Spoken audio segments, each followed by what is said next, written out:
बिस्मिल्लाहिर्रहमानिर्रहीम अस्सलाम वालेकुम। Welcome back to green carry garden care tips channel. तो दोस्तों, सामने नज़र आने वाला गमले में खुश्क पत्तों वाला जो पौधा है इसे कहते हैं पुदीना। गर्मियों के सीज़न में अक्सर टेम्परेचर ज़्यादा होने की वजह से ये बर्न हो जाता है।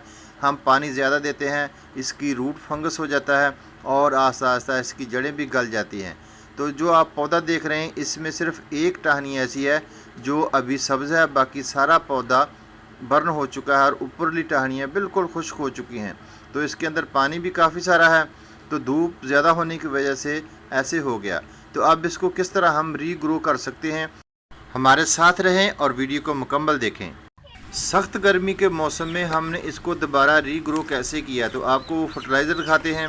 तो ये सामने नज़र आने वाला फर्टिलाइज़र, इसके अंदर हमने लोहा डाला हुआ है। काफ़ी सारा लोहा इसके अंदर है, गले सड़े जो पुर्जे वगैरह होते हैं, पतला लोहा होता है, इसके अंदर डाला हुआ है और इसके अंदर सब्जियां डाली हुई हैं। तो ये हमारी कंपोस्ट जो है, इसके अंदर हमने केले के छिलके, आलू के छिलके डाले हुए हैं जो कि गल सड़ कर एक अच्छी कंपोस्ट बन चुकी है। तो ये भी एक ऑर्गेनिक खाद है जो हम अपने प्लांट्स को देते हैं। और इसके साथ हमने रखा हुआ है एक और ज़बरदस्त फर्टिलाइज़र। तो दोस्तों, ये है सरसों की खली।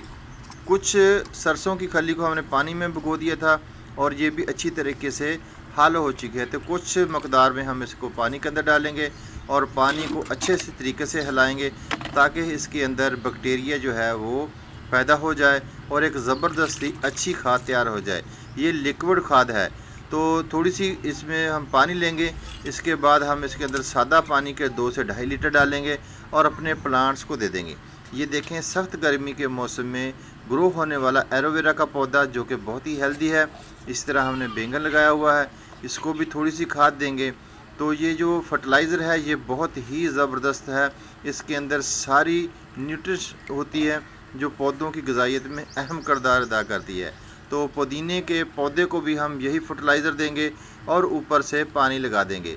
अच्छा, तो ये होता है कि थोड़ा सा फर्टिलाइज़र में पानी पहले से मिक्स कर लें और बाद में प्लांट्स को दें। तो हमने फर्टिलाइज़र दिया और इसके बाद इसके अंदर काफ़ी सारा पानी शामिल कर देंगे। तो एक टहनी से इस तरह जो पुदीना ग्रो किया, इसके अंदर 2-3 और राज हैं, मैं चाहता हूं कि वो भी आपको बता दूं। सबसे पहले तो आप अपने इस प्लांट को साए वाली जगह पर रखें जहां पर धूप बिल्कुल ना आए गर्मियों के मौसम में। तो सख्त गर्मी के मौसम में ठंडे इलाके में पुदीना बहुत अच्छे से ग्रो करता है और गर्म इलाकों में ज़्यादा गर्मी होने की वजह से इसके पत्ते बर्न हो जाते हैं। दूसरी बात, इसको आपने हर 8 दिन के बाद फर्टिलाइज़र देना है। गर्मियों के सीज़न में इस प्लांट को ओवर वाटरिंग बिल्कुल अच्छी नहीं लगती और सबसे बड़ी बात है कि इसकी कटिंग आप करते रहें, फिर ही ज़्यादा ग्रो करेगा। और सबसे आखिर में यह है कि अगर आपको हमारी वीडियो अच्छी लगी है तो चैनल को लाइक, शेयर और सब्सक्राइब ज़रूर करें अपने दोस्तों के साथ। होम गार्डन में आप सब लोगों को इस तरह की वीडियो देखने को मिलती रहेंगी।